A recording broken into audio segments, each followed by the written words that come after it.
G'day, I'm Phil Strong. I'm the CEO of GoGecko Group. We're a real estate company that has franchises across the North Island. Today what we thought we'd talk to you about is home affordability.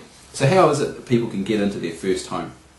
The first thing I suppose is people like to know is why home ownership. If you're sitting there renting, as a lot of people are, it's a good option, especially with interest rates climbing above 10%, it can be cheaper to rent. But the key thing to remember is that when you pay rent, you're not paying anything off. You're not building equity in an asset, and you're certainly in 10 or 20 years' time not going to have something to show for that rent. So if you're not going to save money, get into home ownership. It's a great way to build an asset for your future, for your family. The second thing about home affordability and home ownership is saving for a deposit. Statistics that we research show us that people that have a smaller deposit end up in debt for much, much longer. So the key thing is obviously try and get as big a deposit as you can. If you really wanted to, you can go out and get 100% finance. I wouldn't advise it. The fees are horrendous, and usually the amount of interest that you end up paying is 4 times what you end up borrowing. So try and get as big a deposit as you can. It's hard work. You've got to save, and scrimp. But the bigger the deposit, the better you'll be. A 5% deposit would be the minimum I'd want to encourage people to do, especially for first home buyers. But if you can get a 10% deposit, no matter how you get it from family or friends, then that would be a fantastic way to do it. The next thing is also about your ability to reduce debt, because when you buy a home, you want to be able to pay it off.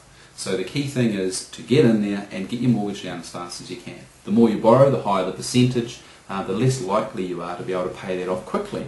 Unless, of course, you're blessed with lots and lots of income. And as long as you choose to put that into your mortgage, then you should be fine. But really, with home ownership, the key thing that I'd like to talk about is buying wisely. And by buying wisely, I mean getting into the market and understanding the market. Really getting in depth knowledge of where you'd like to buy and what that's going to cost you. So look at developing a strategy, if you like, that maps out where you'd like to live and what sort of home you'd like to buy. Do a whole lot of research on what's it going to cost you, how much do you have to spend, and then start building up. What we do as real estate agents is we build a database of different types of properties. And so we'll list all the properties, all the details, and then what they are on the market for and what they've sold for. And when you do that, you build up a whole lot of market intelligence, is the easiest way to describe it. So you'll know quite clearly everything that's happening in that neighbourhood or in that suburb. And when you do that, you become very, very powerful when you come to making buying decisions.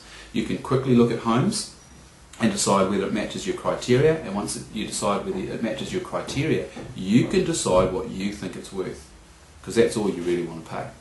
So the key thing is to build a strategy that helps you to buy wisely.